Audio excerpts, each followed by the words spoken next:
If you like to focus on the positive and steer away from the negative, you're in the right place. Welcome, all joy bunnies. This is the My Slice of Life podcast.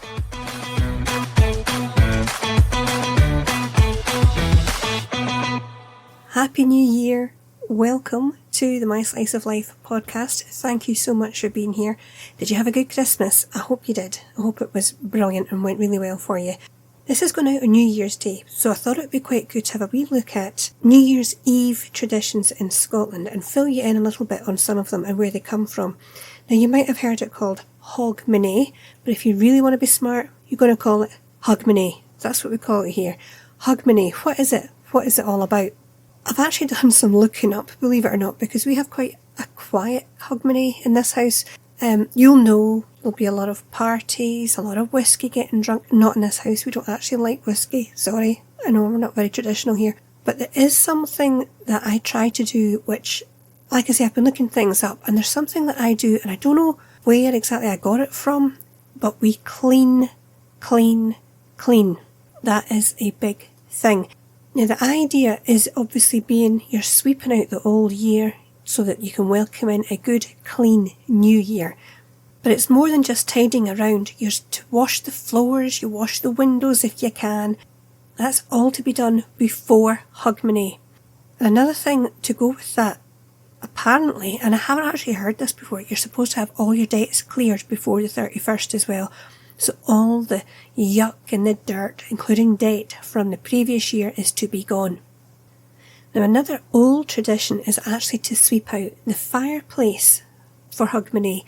Now, I've seen a few things, and it said that you take out all the ashes, you clean out your fireplace, but you've to keep, somewhere I read, you keep a little bit of the ashes, can't be the ashes, you keep a little bit of the embers, and you use that to start the new fire with for the new year, but the actual fireplace has to be cleaned out. Again, this idea of sweeping away the old year so you can welcome in the new one. Fire plays a big part in the old traditions, and you might have seen some footage of a big celebration that is done in a town called Stonehaven in Aberdeenshire, where the men go through the town swinging giant fireballs on long metal poles, and it's like a midnight procession. I would love to see it. I've never seen it yet. I think that would be really exciting. And a lot of this, they're saying, goes back to Celtic times, and it's all again to do with winter. They're wanting to bring the sun back. They want to bring the heat and the warmth back. And these things have continued through the centuries, and we still do these things now. Not so much with the fireplaces. A lot of the houses now, we don't even have fireplaces. I'm really sad about that. Some do. If you do, you're really lucky. I wish we did. But if you do have a fireplace, make sure you get it cleaned out on Hogmanay so everything is hunky-dory and you can welcome in the new year.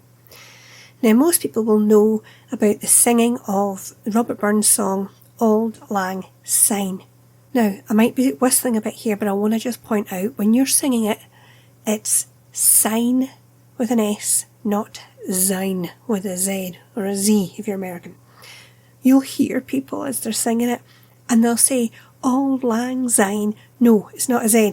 It's a real bugbear for us. It's sign. You can look up if you want to get the words, that's up to you, but that is something they sing.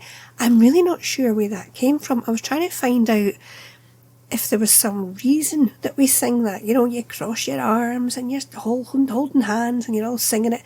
I don't know how that started. I cannot find out how that started, but that's apparently something we do. Now, one tradition I am very keen on, and I hope you've heard of this, it's first footing. It's important. The first person through your door after midnight has to be a dark-haired man, and he has to have a gift, something like a piece of coal. And you might think, what on earth is she talking about? Well, let me fill you in. They reckon this tradition goes way back to like the Viking times. Vikings, think about it. They were blonde, traditionally kind of blonde, fair-haired guys. You don't want one of them turning up at your doorstep. So if somebody is dark-haired, they're not likely to be a Viking, so you're not likely to be killed in that house. That's what you're looking for. And the coal that they bring, from what I can remember, is supposed to symbolise good luck, and so your house will be warm the whole year through. Now, I've been looking up, there are other things people are saying, like they could bring whiskey, shortbread, salt. I've never heard that. When I was growing up, if we had a first footer, they would bring you a lump of coal. And that's what it was. So you'd have good luck the whole year through. And yes, they had to be dark-haired. So I actually remember, if there's somebody with dark hair in the house, they're sent out the back door. They have to run round the house with a bit of coal and come in the front. And that is what you do. So if there's somebody dark-haired in your house, get them doing that as soon as the bells go at midnight.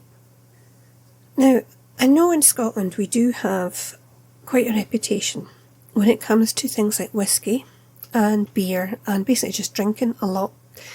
And Hogmanay is no different. In fact, it's encouraged.